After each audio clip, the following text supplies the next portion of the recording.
हृदय स्थान भी बोलते हैं, ऐसी पुण्य भूमि पर यहाँ नारदी ब्राह्मण समाज के एक विशेष आयोजन की दृष्टि से आप सबसे मिलने का अवसर मिला है। मुझे सौभाग्य है कि नर्मदा पुत्र होने के नाते माँ अहिल्या की नगरी की सेवा करने का अवसर प्रथम सेवक के नाते मुझे मिल रहा है, और उसी कड़ी में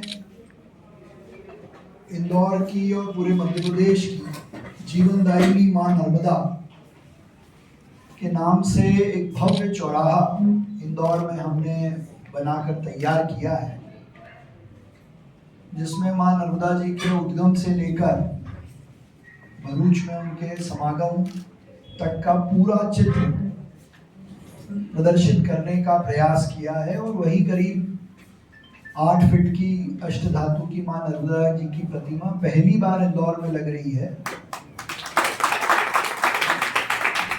उस निमित्त से देश भर की सब पवित्र नदियों का जल, सब पुण्य भूमि की मिट्टी, वो सबको एकत्रित करके बड़े अभिषेक के साथ उसका लोकार्पण करने का हमारा मन है। लेकिन इस बहाने से हमारे सम्माननीय महासभा के अध्यक्ष अनिल शर्मा जी, यहाँ के अध्यक्ष किशोर जी, इस पूरे कार्यक्रम के संयोजक मुकेश शर्मा जी, कपिल शर्मा जी, प्रबल भार्गव, खंडवा के हमारे साथी तपन डोगरे जी और यहाँ उपस्थित नेगी जी, और समाज के सभी वरिष्ठ जनों का बहुत आग्रह था कि मेयर बनने के बाद आप एक भी बार हरदा नहीं आए, तो मैंने कहा हरदा में निमंत्रण देने में स्वयं आऊंगा।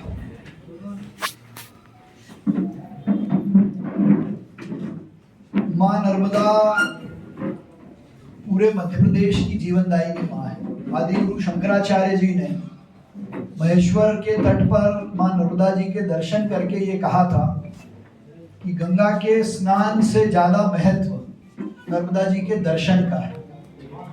और यही ओंकारेश्वर के घाट पर आदि गुरु शंकराचार्य ने नर्मदा अष्टक की रचना भी की थी, जो हर दृष्टि से ऊर्जा का स्रोत है।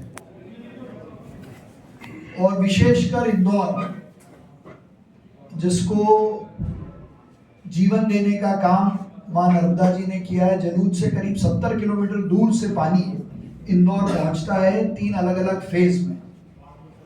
मुझे इंदौर के प्रथम सेवक के नाते, चूंकि मैंने एक विजन लेके काम किया था कि 2040-50 का इंदौर कैसा हो, उसकी रूपरेखा और आधारशिला हम इन 5 सालों में रखेंगे। तो 2047 तक इंदौर को पानी मिले, इसलिए नर्मदा जी के चौथे चरण के लाने का संकल्प हमने किया था।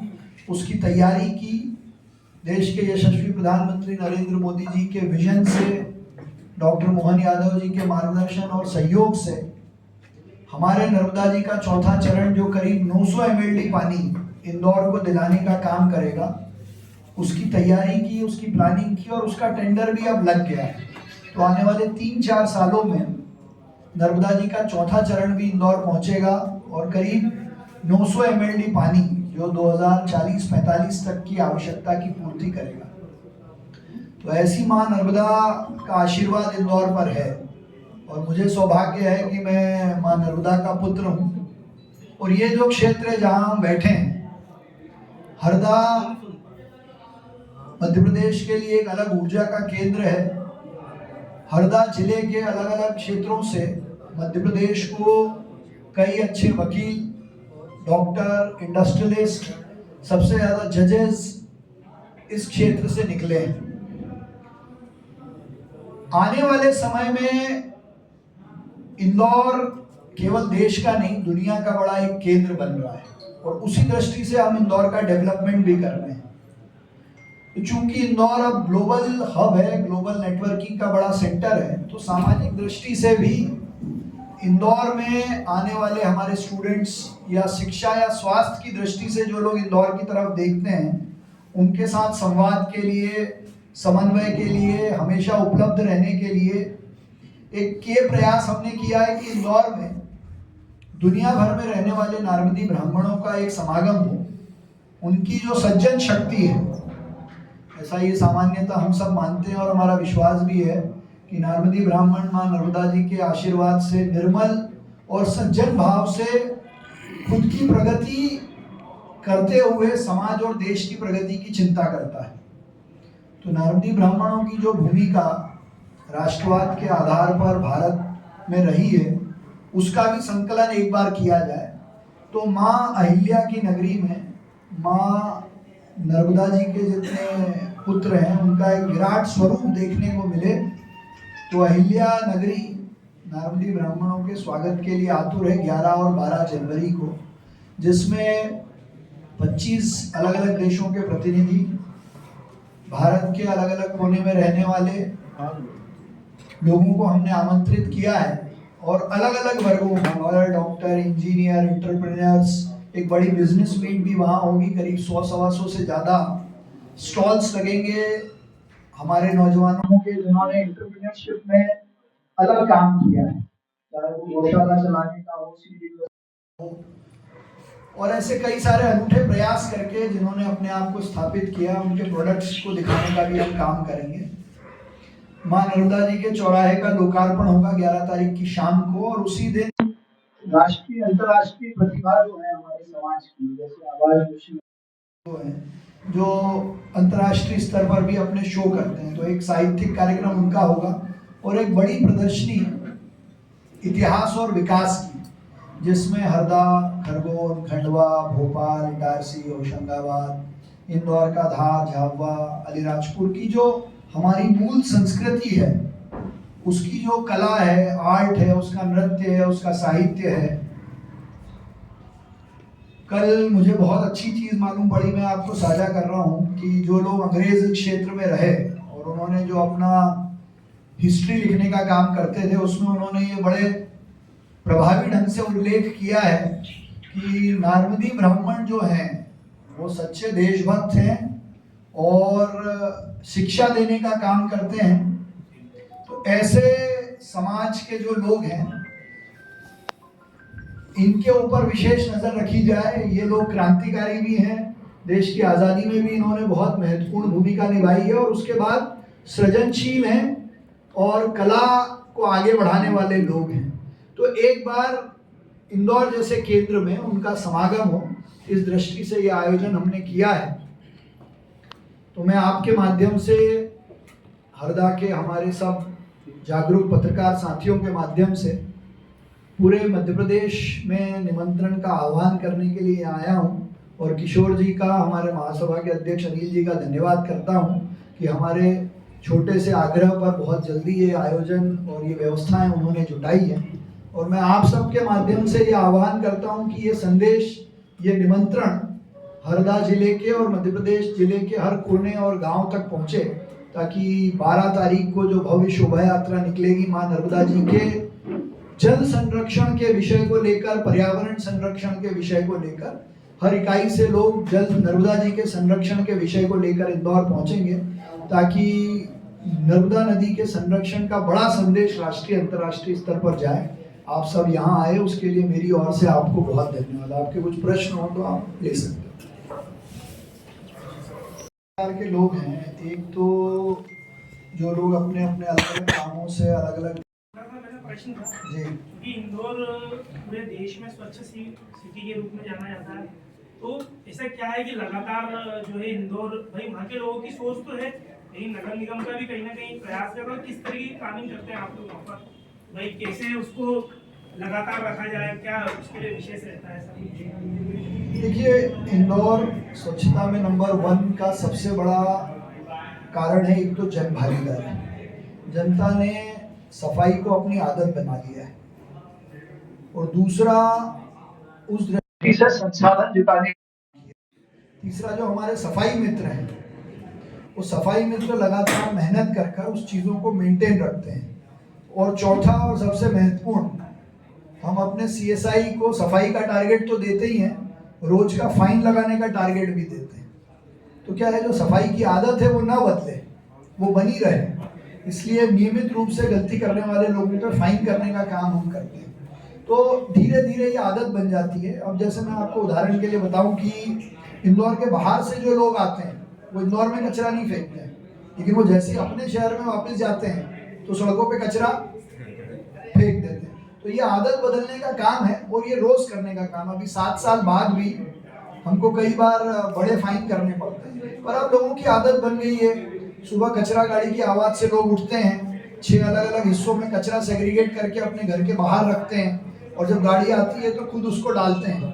तो ये एक बिहेवियरल चेंज है, लोगों की आदत में बदलाव आया है अपने शहर के प्रति। तो पब्लिक पार्टिसिपेशन, जन भागीदारी और सफाई मित्रों की मेहनत और जन प्रतिनिधियों का सहयोग। हमारे होर्डिंग हटते हैं तो नेता लोग आंदोलन नहीं करते हैं, हम सड़क के फुटपाथ का अतिक्रमण हटाते हैं तो लोग सहयोग करते हैं, कोई कचरा फेंक देता है तो लोग खुद उसको टोकते हैं। तो ये धीरे धीरे होने वाला काम है और ऐसा है कि ये इंदौर ने कर लिया ऐसा नहीं है। मैं आपको आंकड़े के साथ एक बात बताता हूँ कि जब प्रधानमंत्री जी ने खुद झाड़ू उठाई 2015 में और स्वच्छ भारत सर्वेक्षण शुरू किया तो देश की 73 इकाइयों ने, पंचायत, नगर पालिका, नगर निगमों ने इसमें पार्टिसिपेट किया था कि हम अपने आप को साफ रखना चाहते हैं, इसलिए हम इस सर्वेक्षण के भागी बनना चाहते हैं। तो 73 में से उस समय इंदौर का नंबर 47वां था, फिर 2017 से लगातार नंबर 1 है। लेकिन अभी 2023 में जब रिजल्ट्स आए तो देश की छोटी बड़ी 4773 इकाइयों ने पार्टिसिपेट किया। मतलब 4773 जगह पर लोग इस बात के लिए तैयार हैं कि हम अपने शहर को, अपनी पंचायत को, अपनी परिषद को साफ रखना चाहते हैं। तो ये बदलाव है।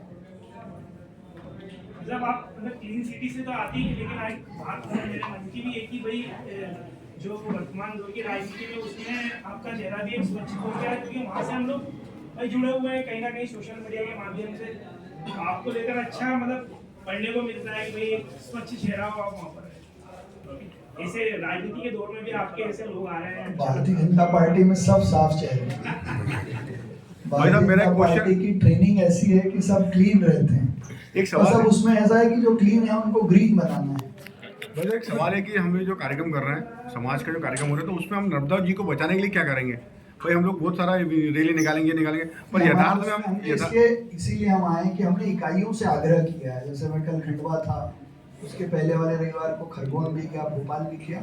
तो वहाँ के लोग जब आएंगे तो एक तो जल संरक्षण के विषय पे संवाद तो हो गई, नर्मदा जी के संरक्षण पे भी संवाद होगा, लेकिन इकाइयों से नर्मदा जी को बचाने का और उसके स्वरूप को प्रदर्शित करने के लिए शोभा यात्रा में ये अलग अलग संदेश लिख के लेके आएंगे। क्योंकि ये संदेश तो हम हर बार देते, पर इसका कोई हल नहीं निकल पाता, क्योंकि केंद्रीय जल आयोग की रिपोर्ट है कि आने वाले 20 साल बाद नर्मदा जी केवल किताबों में दिखाई देगी हमारे को।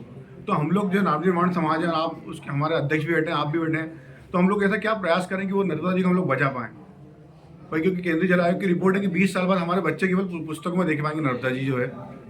नहीं, आज के सर्वे के हिसाब से आपका डाटा ठीक है, लेकिन पिछले 5-7 सालों में जो काम हुआ और आने वाले 5 साल में जो हो रहा है कि जो नर्मदा का पूरी पट्टी है उसकी हर नगर पालिका, नगर परिषद को स्पेशल फंडिंग के साथ STP ट्रीटमेंट प्लांट दे रहे हैं, पेड़ों की कटाई बंद करने पे तेजी से काम हो रहा है। तो ये जन जागरण का विषय ज़्यादा है। जब तक हम संदेश देते रहेंगे चीज़ें रुकती रहेंगी।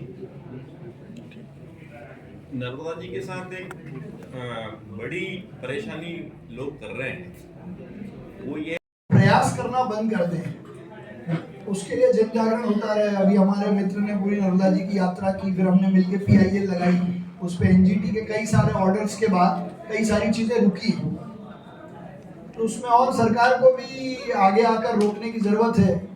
हम लोग आग्रह पूर्वक बात करेंगे, नहीं होगा तो उसके आगे भी जाएंगे जहाँ जहाँ हो रहा होगा। NGT ने क्राइटेरिया तय कर दिया है कि जल के अंदर से खनन नहीं होगा, लेकिन NGT के आदेश को बिल्कुल अलग रख दिया जाता है। रख दिया क्या हो तो यहाँ सब दिख रहा है। हम तो चूंकि नर्मदा जी मैया के पास में ड्रग्स की स्मगलिंग नहीं होगी, आज से 50 साल पहले से कानून होती है ना, तो रोकना करेगा, उसके लिए लगातार जन जागरण करते रहना पड़ेगा। किस तरीके का होना चाहिए जन जागरण? यही जो हम कर रहे हैं, लोग वहाँ प्रहरी बने, लोग एक दूसरे को रोके, हम ही करते हैं। करने वाले लोग तो हम ही हैं ना, नर्मदा जी के किनारे वाले, उन्हीं में जन जागरण लाना पड़ेगा। इंदौर में हुआ, यहाँ भी होगा। कानून को सख्त तरीके से लागू होना चाहिए या नहीं? कानून तो बहुत सख्त है, आप एक ऐसा कोई कानून बताओ जो कमजोर हो। NGT के जितने कानून बने हुए हैं नर्मदा मैया के लिए, सारे फेल होते नजर आ रहे हैं। फेल इसलिए नहीं होते, फेल इसलिए होते कि वो लागू नहीं हो पाते हैं। अब तो ड्रग्स का कानून कितना कठोर है, उसके बाद भी ड्रग्स आ जाती है ना। तो वो एग्जीक्यूशन का काम है, वो इन्फोर्समेंट का काम है, वो हमारे दबाव से होगा। एक जगह होगा, बाकी लोग उससे सीखेंगे। ठीक है भाई अभी तक ये देखने में आया है कि जो इंदौर में महापौर बने हैं वो विधायक बने हैं या सांसद बने हैं, क्या आपकी भी ऐसी मंशा? भारतीय जनता पार्टी में आप अच्छे कार्यकर्ता बन गए, मतलब आप सब बन गए। एक सवाल और तो आपसे मेरी पार्टी ने मुझे जितना दिया है ना, उसके बाद और किसी चीज की अपेक्षा ही नहीं है। काम करते रहेंगे तो सब मिलता रहेगा। एक सवाल और आपसे पूछना चाह रहा हूं। अभी तक तो मैं इनसे भी बोल रहा था कि महापौर जी को जो मैंने इमेजिंग की थी वो ऐसा था कि बुजुर्ग होंगे, कभी देखने का मौका नहीं मिला। लेकिन अभी जैसी फोटो देखा तो हमारी चर्चा हो रही थी, मैंने कहा यार ये तो युवा है।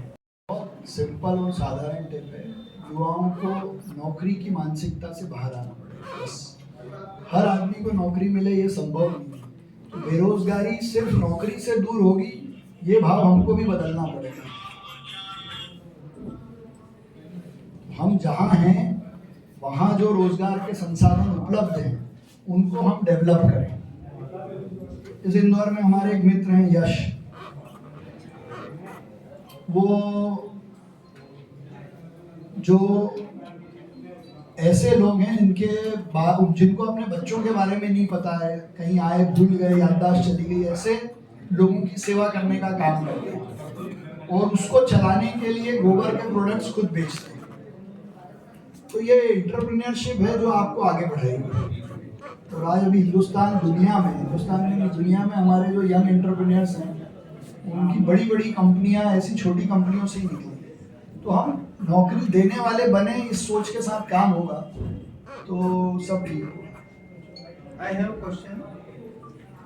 हम लोग सभी हरदावासियों का सौभाग्य है पिछली देश के सबसे स्वच्छ शहर में माँ अहिल्या की नगरी इंदौर में दिनांक 11-12 जनवरी को नर्मदा पुत्रों का एक संगम, जो देश भर और दुनिया के कई देशों से इसमें प्रतिनिधि आएंगे, जो 2 दिन में अलग अलग विषयों पर संवाद करेंगे, अलग अलग थीम आधारित मीटिंग्स होंगी। 11 तारीख की शाम को माँ नर्मदा चौराहे का लोकार्पण और माँ नर्मदा जी की प्रतिकृति का अनावरण होगा।